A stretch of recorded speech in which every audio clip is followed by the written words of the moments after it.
Hello kind people of YouTube and welcome back to another crypto news and market update, discussion, whatever you want to call it video. If you subscribe to my channel, you know I do these every single day, and if you aren't, you should change that. Anyways, today we're going to look at a variety of news articles, going to talk about them, but first let's take a quick look at the markets. And let me just refresh CoinMarketCap here so we have the most up-to-date data. Now, after we saw the markets shoot up significantly, for me it was last night. For you, it was probably another time of the day, since most of my watchers, listeners are not on the same continent. But we saw the market shoot up significantly, and since then it has been over 24 hours now. They have slowed down. In general, we see here the market cap has almost hit 220 billion again. That is up about 10% from where it was just a couple days ago. It was just scratching 200 billion a short while ago.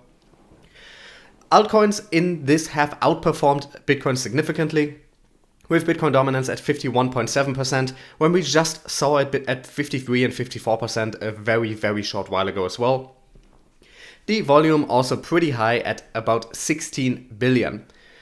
Now we see here pretty much everything is up, with some coins ever so slightly down, but you have to pay attention to the movement here. If we're looking at coins like Monero, down 0.48%, but that is after it made significant gains over the week, so it's just slightly pulling back. And this is the same story for all these other tokens. If we're looking at more than just the last day, they are all up significantly if we're looking at 3 or 7 days. So even if they're slightly pulling back, don't let that discourage you. That is a natural side effect of quick, intense growth. There's always a bit of a pullback when we see that. The big winner is Basic Attention Token, which I've talked about a lot in the last couple of days. They are being added, or rather they have been added to to Coinbase Pro, one of the major crypto exchanges. And they are going to be added allegedly to Coinbase, just the basic Coinbase, in the coming days as well. Up over 10% today, and with that, the only token in the top 50 that is up in the 2-digit range has now clawed its way into the top 30. It was number 30 yesterday, now it's number 29. And just a couple days ago, it was stuck in the 40s. I believe it was number 42 for a significant while. That token has done really well the past week. And it's also a project I personally support, so that is wonderful. But aside from that, there's not really much to look at here. As I talked about yesterday, XRP briefly overtook Ethereum for number 2 again. It has fallen back a bit, with Ethereum making more gains today than XRP. The distance between them right now is about 1 billion again, which is significantly larger than it was yesterday. But for a long time it was about 2 or 3 billion. It is closer than it was just 2 or 3 days ago.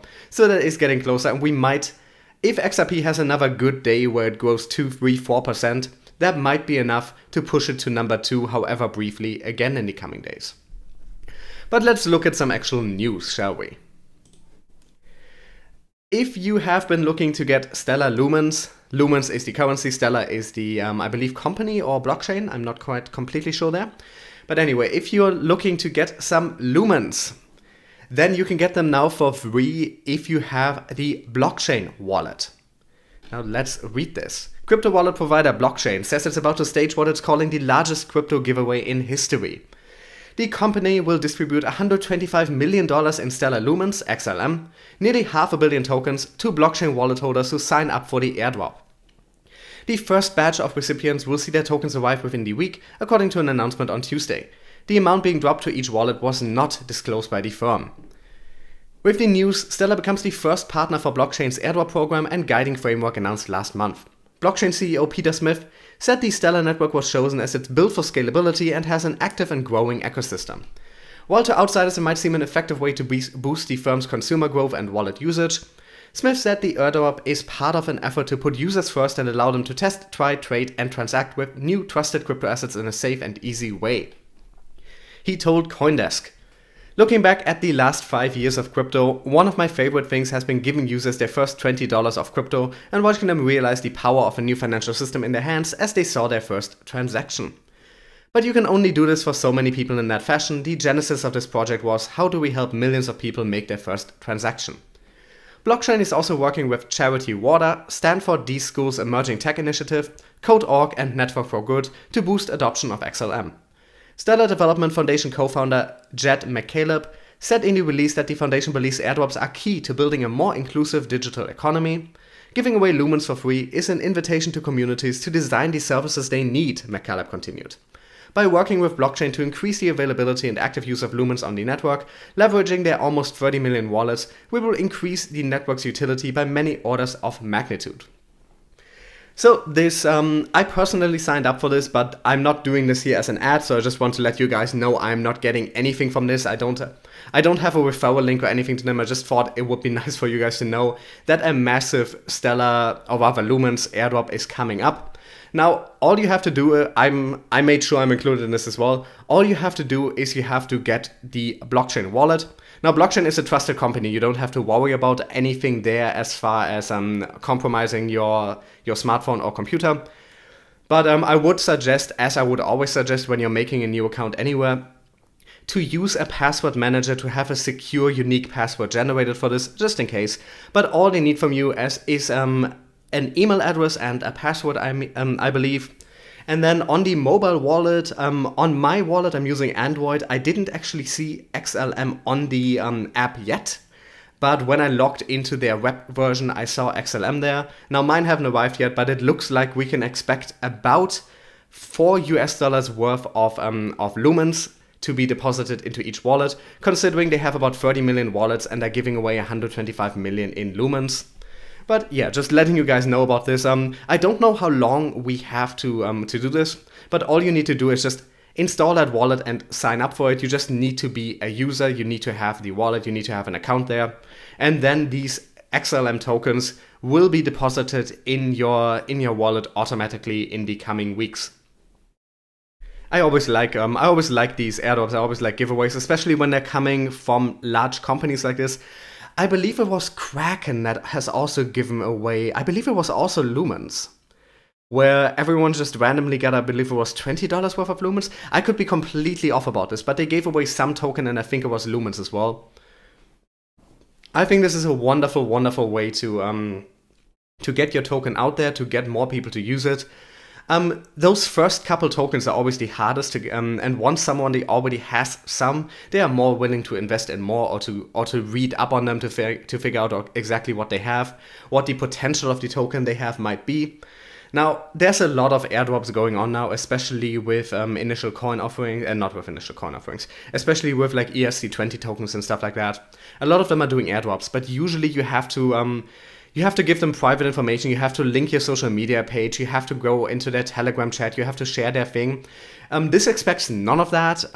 You don't have to get into any network, you don't have to give any data except your email address, which of course some people also don't want to do that, but keep in mind you can use a one-off email for stuff like this. But yeah, a lot of airdrop projects rub me the wrong way because they seem like they seem engineered to collect information, to get your email, to get your name, to get your social media, to get your contacts, to force you to advertise their project, to even get stuff. Like what a lot of airdrops do is they will promise you a pretty high amount of their tokens, but then you find out that you actually only get like 5% of that by default. And if you want to get the full amount, you have to send the link to the airdrop to like 50 other people. And that is very shady in my opinion. That is a very shady way to do it. I'm very happy about the way they're doing it here with Stellar Lumens and blockchain. Now, of course, the US had the midterm elections yesterday. And this is not a political channel. I'm not sharing my political views with you guys, and I don't want to really get into partisanship or any of that. So let me just preface it with that. I'm not here to talk about any of the US political parties. I'm not going to talk about ideologies here. I don't want people to attack each other in the comments here about which party they support or anything. So let's not do that. Let's just talk about what crypto did in the elections. And that is 2 pro-crypto candidates won seats. 2 pro-cryptocurrency candidates have won seats to become governors of the US states of California and Colorado in the country's midterm elections, fintech news outlet TrustNotes reports on November 7th.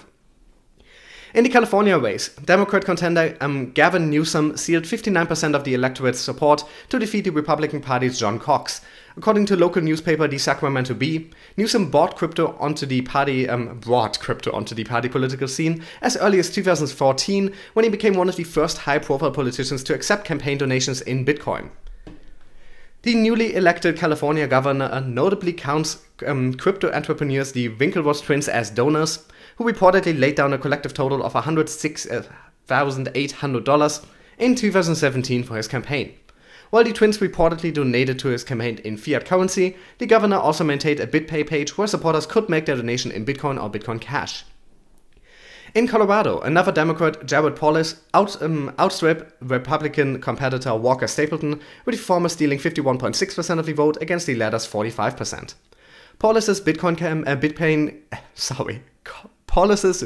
campaign donation page similarly accepted Bitcoin and Bitcoin Cash. His campaign website for the midterm elections contained an entire page devoted to his blockchain policy, outlining 5 areas in which he intends to explore the technology. And that is pretty much what we need to know here. So if you want to read the rest of the article, all these articles are linked in the description, and the description has a bunch of other stuff in there as well. If you want to support the channel, there's ways to do that. If you want to follow me on social media, there's links for that. A lot of stuff in the description. Take a look. But the takeaway here is that this is crypto going mainstream even more. Now, correct me if I'm wrong, but I believe in the US every state has one governor. So it's pretty significant to have 2 new pro-crypto governors in the same election, when crypto isn't really a topic that really comes up in most political discussion in the US or anywhere yet. So this is an early step. We will see more of this, but seeing how these candidates integrate cryptocurrency into successful campaigns. These were partially funded through crypto donations. Other people are going to take note, especially for California, since that is a very important state. A lot of other people are going to take note. We might see more of this soon in politics. We might see more politicians more and more accept crypto donations, and that usually comes with a positive stance towards crypto, towards not regulating it too heavily, towards cultivating its potential rather than stifling it. And that is wonderful to see. That is wonderful to see. Now, Bitcoin Cash has a hard fork coming up, of course, and we talked about it a bunch in the last couple of days, because one by one crypto exchanges came up and released statements, whether they're going to support it, how they're going to support it. We have a lot more info now with a lot more exchanges coming up, so let's take a look at this. 6 of the top 10 crypto exchanges by Bitcoin Cash trading volume have announced plans to support the cryptocurrency's upcoming hard fork. Bitcoin Cash's roadmap includes upgrades to its core code every 6 months, but disagreement over some changes to the network have raised the specter that 2 distinct branches of the cryptocurrency could take shape, given that 2 implementations, Bitcoin ABC and Bitcoin SV, are being put forward by competing teams. While the outcome isn't clear, one scenario would see 2 separate cryptocurrencies arise from the fork.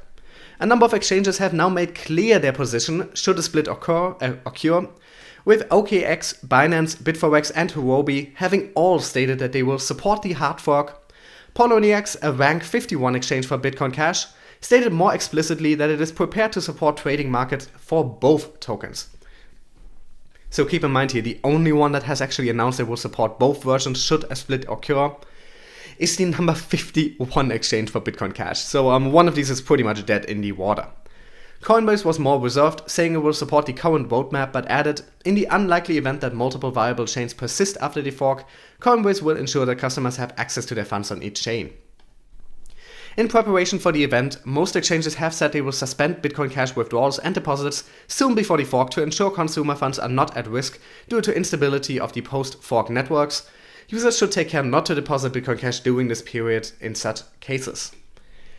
And it's not only exchanges that are having to take decisions over the potential split. France-based hardware wallet maker Ledger has said that if the fork results in separate Bitcoin Cash chains, eventually one of these would be the dominant chain, which we will evaluate to support again then. The Bitcoin Cash hard fork is set to occur on November 15th at 17 UTC. Here's the current status of the plan, and here you have it. Everyone except for GDAC, HitBTC, Bitfinex, and Digifinex has given a statement, and out of those, all except for Bitbank, which is currently at unconfirmed, so we don't know either way, have said they will support the hard fork. Now, if you go into more detail, you will find that of the ones that have specifically pointed out which version they were supporting, the Bitcoin ABC one seems to have significantly more support. I believe it was the Bitcoin.com website, which is of course a Bitcoin Cash website, and I believe Binance, I'm not completely sure, have said they would support Bitcoin ABC over Bitcoin SV. So if we see this split into two blockchains, it looks like Bitcoin ABC is much more likely to be the one supported, while it is entirely possible that that exchanges might not fully implement the other, but they might still allow you to take to receive the tokens from the website. They might only allow withdrawals rather than trading for the one that they don't choose to support, but it's very much looking like it's going in the direction of Bitcoin ABC here. Talking about exchanges. This article from the Next Web, researchers rank cryptocurrency exchanges by how secure they are. Prominent cybersecurity firm Group IB has graded the security of online cryptocurrency exchanges as a means of assessing insurance risk. It found long-standing platform Kraken to be the most secure, with OKX, Huobi Pro and Coincheck among the riskiest. Now keep in mind here, they're doing this entirely for insurance reasons. So this is information that insurance providers use to assess how expensive the insurance should be for coins deposited with any of these, because of the potential risk to them being stolen or compromised in other ways. Alongside IT platform Crypto Inc., Group IB claims to have developed the world's first assessment system for determining the insurance premiums required to adequately cover cryptocurrency kept on major exchanges. Losses as a result of cyber attacks on exchange software, theft, fraud, and illegal actions of crypto exchange personnel are all apparently covered by the new cryptocurrency insurance policy. Users across more than a dozen exchanges can now request their holdings be financially protected by Crypto Inc. And they of course wrote hot links here because we're talking about crypto. The framework weighs criteria like the level of technical security, the reliability of key storage, passwords, and personal data of customers provided by each exchange. It also considers the quality of the individual risk management systems of each and how rigid the know your customer and anti-money laundering procedures are. In the first place, we assess how crypto exchanges deal with crypto and fiat assets. What are the exchange's asset key storage and management procedures? A Group IB spokesperson told Hardfork. Hardfork is the Next Web crypto page here. In some cases, with founders' consent, the assessment includes penetration testing using social engineering methods aimed at the network compromise through the most vulnerable link at any organization, humans. And this is, I don't know how well versed some of you are in cybersecurity, but usually the attack point, almost always, anytime you see a major hack or leak, at some point, one of the attack points, if not the only attack point, was usually a human error, human gullibility, human carelessness is usually how systems get attacked, how data gets stolen, how money gets stolen, how assets get stolen. The Crypto Inc. platform was developed by Swiss broker Aspis SA, with Selector Insurance and Reinsurance Company handling all insurance coverage. The insurance framework sorts cryptocurrency exchanges into 4 groups in order of risk. Group IB deemed exchanges in the first group to be the most secure, while considering the 4th group to be completely uninsurable. The base insurance rate is 2.5% per quarter, with a discount applied depending on the group. The only cryptocurrency exchange Group IB deemed worthy of the most secure category is the long-serving Kraken. According to our estimates, Kraken is the most secure exchange with 1.25% insurance rate. This means that for me to insure 1 Bitcoin worth of cryptocurrency stored on Kraken, it will cost me 0.0125 Bitcoin for 90 days worth of coverage. The second group includes Bittrex and Coinbase Pro, with cryptocurrency kept on these exchanges demanding a 1.5% insurance premium. Digital assets on cryptocurrency exchanges Binance, Bitfinex, Bitfarm, BitMEX, Local Bitcoins, MyEtherWallet, and Poloniex were all assigned premiums of 1.9%, making this the most commonly assigned risk grading. The least secure cryptocurrency exchange was Yobit, which was removed from the list altogether just before going public with its insurance framework.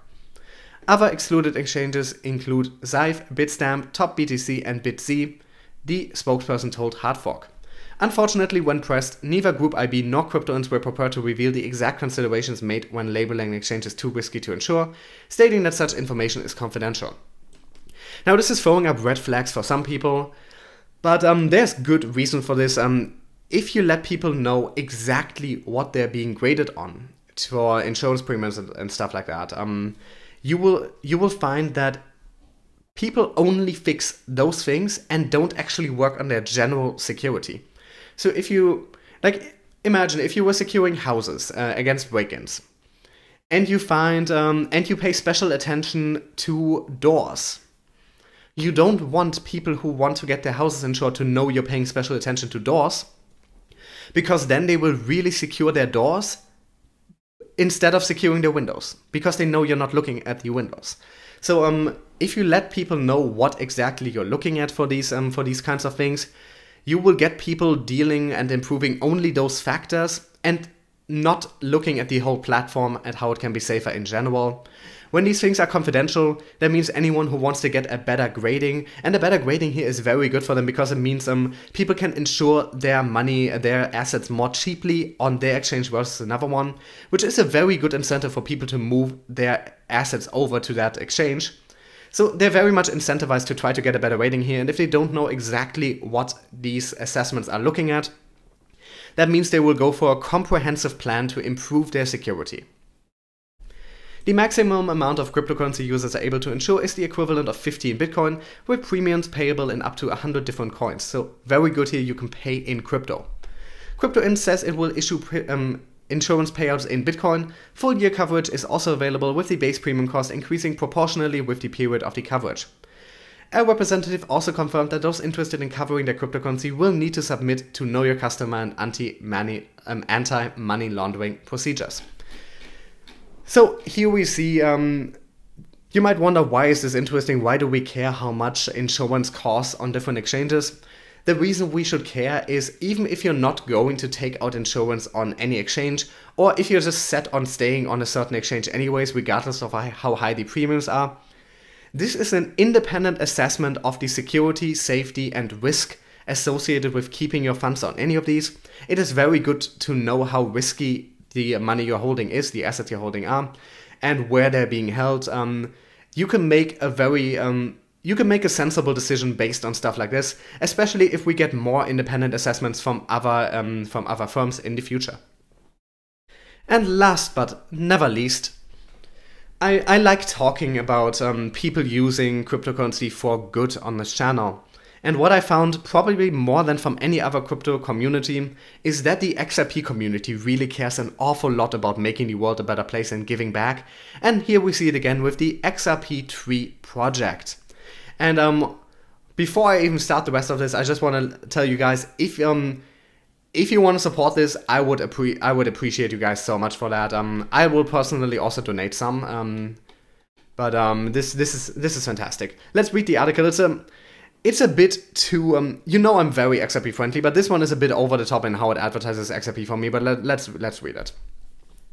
What do you do when you love a blockchain project and also want to preserve the environment? This question has crossed the minds of many crypto enthusiasts who are also aware of the increasing global warming effect brought about by increased carbon emissions from power generating plants, coal and diesel plants. More so when you consider that Bitcoin mining activities have on many occasions been highlighted as a contributor of carbon dioxide in the atmosphere due to the amount of electrical energy used to mine Bitcoin. The more you mine Bitcoin, the more power generated from the plant. This means more coal used and more carbon emissions. That is a very, very simplified explanation, but it gets the general point across. The general point is crypto mining uses up an awful lot of electricity, and most of that is generated from traditional fuel that creates a lot of carbon emissions. In a sense, Bitcoin has become a scapegoat for energy analysts and naysayers of blockchain technology. However, we had explored a few days ago how some of these studies and reports are one-sided. The XRP community believes that the digital asset should be the standard, for it takes less energy to process a transaction on its ledger.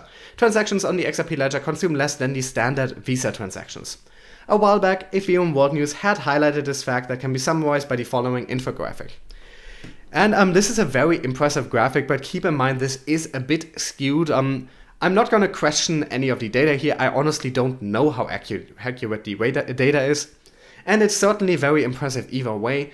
But it's a biased graphic, and one way to see that is that here Bitcoin, they're using the hypothetical maximum for Bitcoin here. That is not a very fair way to look at it. You should you should be using a standard year amount or the average from the last couple of years, a comparable amount to the metric you use for the other coins, not the hypothetical maximum. That is not a fair assessment to make here. But either way you look at it, even if you don't use the absolute maximum here, XRP is significantly more eco-friendly and uses significantly less energy than early generation cryptocurrencies. That is absolutely true any way you look at it. Now, to be fair, most other modern cryptocurrencies also use very little electricity. XRP is not alone here, though I do believe it is among the strongest as far as energy use is concerned. But what if you want to do more than just accept XRP as the most eco-friendly? What if you want to reduce its carbon footprint by planting trees to negate the environmental impact of transactions on its ledger? And keep in mind here, cutting down our carbon footprint and reversing some of climate change, of global warming's negative effects is not the only reason to plant trees. There are actually a lot of benefits to having a lot of trees around. The air with many trees around is significantly cleaner, which significantly decreases rates of some pretty terrible illnesses, and there's a million other reasons why trees are good for society, for the world. They give animals a place to live. There's so many reasons for more trees. I love trees. Trees are awesome. Well, the XRP community has done just that through the XRP Tree project that is spearheaded by Twitter user Wondering Where. The project has partnered with the One Tree Planted organization. The organization has an ingenious system where $1 donated equals generally 1 tree. Wondering Where explained to Ethereum World News how it all works out. XRP Tree is officially partnered with OneTreePlanted.org, who have an ingenious system where $1 equals 1 tree. They do this by pooling funds so that they have enough to enable a large plan to cover all the funds. Most plans range from 5 to 20,000 tree plants, to my knowledge. An incredible undertaking to do this on all 4 continents across several countries. All 4 continents? There are more than 4 continents. Tree costs vary based on region and partner. Here's a quick and easy cost breakdown, and here you can see what exactly everything costs for them. The XRP Tree project has enabled OneTreePlanted.org to plant 1,126 trees to date and across 4 continents. These trees have been calculated to offset 24.77 tons of carbon dioxide from Ripple technology. Planting trees also helps repair land where it has been over-farmed, see another great use of trees here, or as a result of over-harvesting for firewood and other commercial activities. This week, the organization was due to plant another 200 or so trees in Rwanda. Wondering Where tweeted about the activities a few hours ago. For now, the system is not perfect. All tips via the XRP tipbot are managed through the Wondering Where Twitter handle. It is an imperfect system right now, but making progress for them to accept XRP. I'm waiting for One Tree Planted to transfer my previous donations to them and other members of the community to our new community fundraising page. And this is how the process works. Make sure to read this article if you want to donate. The fundraising page is up and running. The XRP community is hard at work updating it so each and every donation can be tracked on the site for transparency. The site clearly explains the XRP community's mission of offsetting the carbon footprint of the 54 XRP validators on the network. The community also hopes that with time the One Tree Planted organization will start accepting XRP donations directly as well as through Coil. So here we have another use of XRP for good, another use of a crypto token and specifically XRP for fundraising for a good cause. Now, you might wonder, 1,000 trees, that's not that much. Yeah, it isn't, but it's a start. It's better than nothing, and I like seeing this. Just the other day we talked about thousands being donated to a hospital, also by the XRP community, as well as Ripple partnering with Madonna to donate millions to Africa. Ripple, the XRP community, both are doing spectacularly well in using their power, using blockchain for good, and I think that's beautiful, I think that's wonderful, and I love ending my videos with stuff like this. I will support this, I hope some of you will as well, so we can make the world a better place together. And with that, I'm gonna end this video. As always, thank you so much for watching. If you like my channel and if you want to get these videos to your inbox, or subscription box rather, every day, make sure to subscribe. If you really like my channel, there are ways to support me in the description, though honestly today I would prefer if you gave your money to the XRP Tree project than giving it to me, just because that does more good for the world than I do. Tomorrow you can donate to me again. And yeah, all the links to these articles in the description, all the ways to support this channel in the description, as well as my social media pages. And thanks for watching. I'll be back with you guys with another video tomorrow.